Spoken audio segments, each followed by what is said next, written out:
Oké. 1, 2, 3. Hajrá is!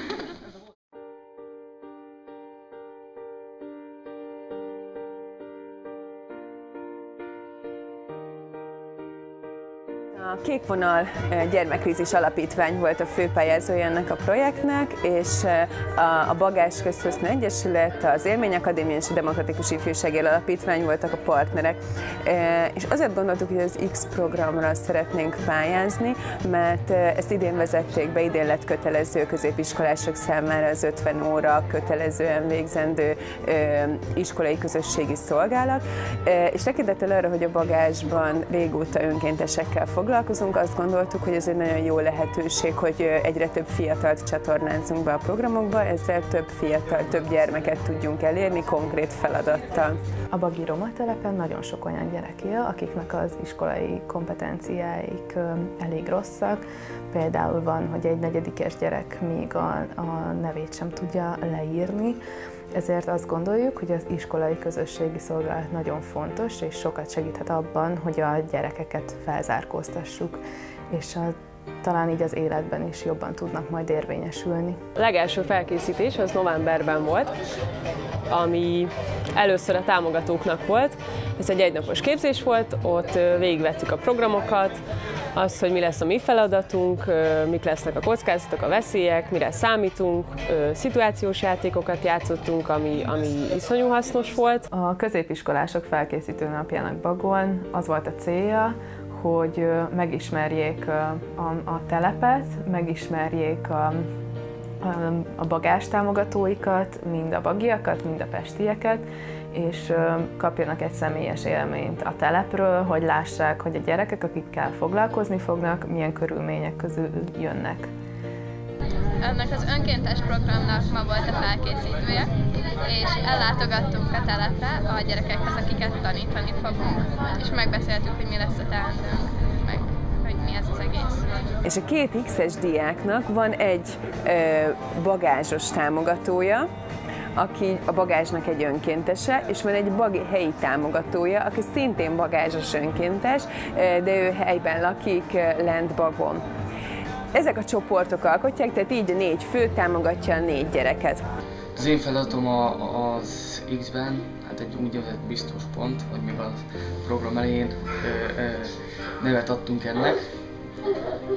Hát lényegében az a feladatom, hogy ott vagyok mindenki korapetáláson, én szedem össze a bagiakat, a gyerekeket, akiket korapetálunk, felügyelek a biztonságért, általában azért, hogy meleg legyen. És hát az X-et azt onnan jött, hogy a Csepregi Dorka a párhuzamos osztályba jár, és ő mondta, és ki már volt kötelező önkénteskedés, és már ki akartam belőle hozni valamit, nem valami nagyon egyszerű, akkor már legyen valami. Reggel kimentünk Bagra, a művelődési házba, ott akkor megismerkedtünk egymással, olyan játékokat játszottunk. Utána beosztottuk a csoportokat, hogy ki kivel lesz és mikor megy.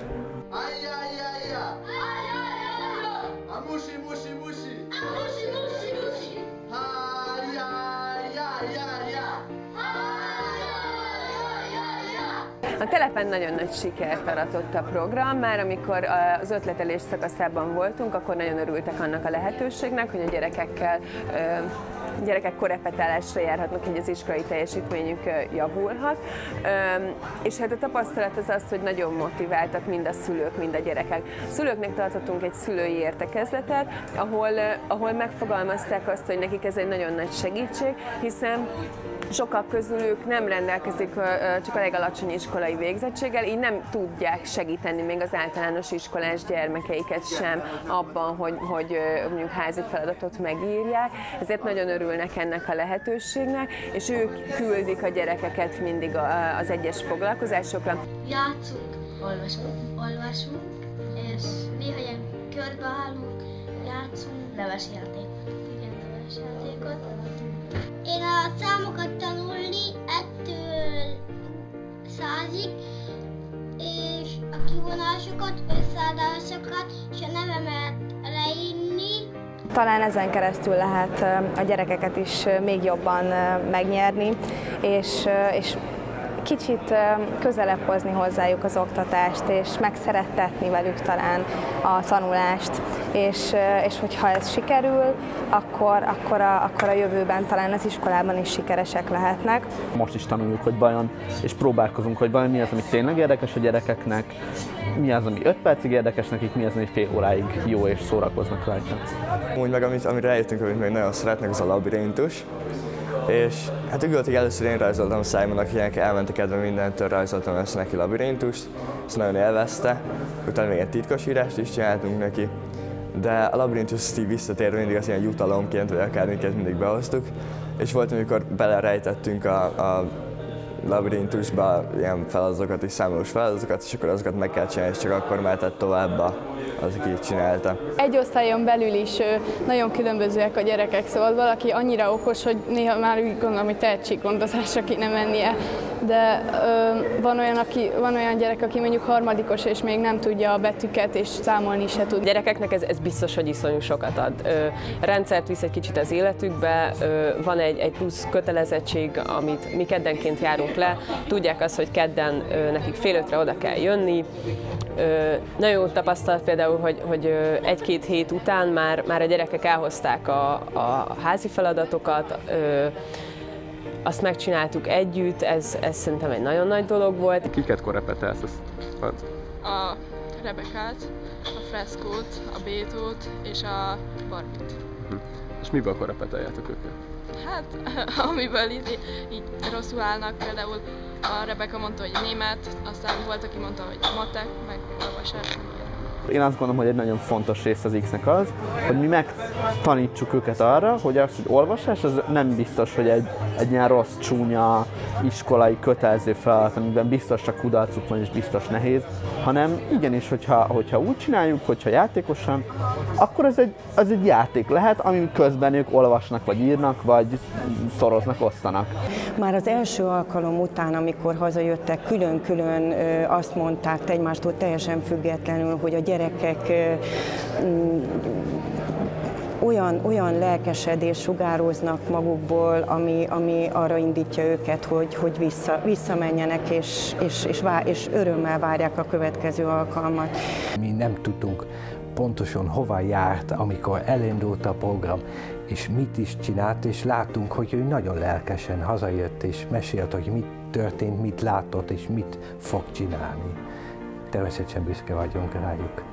Az X-es program nagyon hasznos egy diák számára, hiszen olyan készségei tudnak fejlődni, amik a formális oktatásban nem kerülnek előtérbe, mint a spontaneitás, a kreativitás, a felelősségvállalás mások iránt, és mindezt egy olyan közegben tehetik meg, ahol egy folyamatos támogatást kapnak felnőtt tapasztalt önkéntesektől, akik segítik őket mind a feladatok kitalálásában, mind a helyzetek feldolgozásában. Van olyan, hogy úgy érzem, hogy nagyon nem lenne időm lemenni mondjuk aznap, és úgy jövök vissza, hogy hú, és tényleg őszintén eszméletlen sokat adnak nekem. És mert jól szórakozunk, és kedvesek hozzánk nagyon, és mindig sajnálom őket, hogy minden nap ránk gondolnak, és csinálnak ilyen labirintusokat, meg ilyeneket, hogy sokat foglalkoznak velünk. Azért megköszönöm. Meg kedvesek is. Hát beszéltem egy szülővel, és ő azt mondta, hogy mióta a lánya lejár oda tanulni hozzánk, azóta jobban megy neki az olvasás, és matekban is sokat fejlődött. Szóval így az iskolában jobb lett az eredményük, mióta van ez a korrepetálás. Leginkább az, hogy a háromszor Gusztávó, Simon és Adrián, akik nem kisegítősök, hogy ne legyenek kisegítősök, szóval ez, mert valaki bekerül a kisegítőbe, akkor szerintem az már amennyit én látok belőle, az reménytelen már ott nagyjából. Másik pozitívumot abban látom, hogy közvetlenül megtapasztalják a gyerekek azt, hogy bizony a cigány gyerekek szeretnek tanulni. Hát szerintem fontos, hogy így mindenki segítsen, és ne csak azért mondjuk, hogy pénzt kap érte, hanem önkéntesen is vállaljon munkákat, és így segítsen azokon, akiknek így normálisan nem segítene senki. Tanítani iszonyú nagy élmény, főleg az, amikor látjuk ennek az eredményét, és amikor az egyik kislány elhozza az irodalom vagy olvasás tankönyvét, hogy neki meg kell tanulnia holnap egy verset, és legközelebb, amikor elmegyünk következő héten, és azt mondja, hogy szerepeltem és 5-öst kaptam, az hihetetlen nagy élmény.